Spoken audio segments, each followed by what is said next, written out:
The other thing our veterans care a lot more about is that 3 years ago, 13 brave, innocent Americans died. And they died because Kamala Harris refused to do her job, and there hasn't been a single investigation or a single firing. I don't look, sometimes mistakes happen.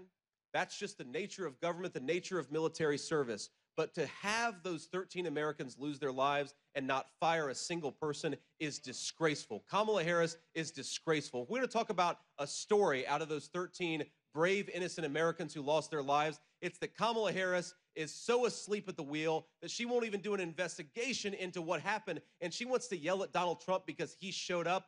She can go to hell.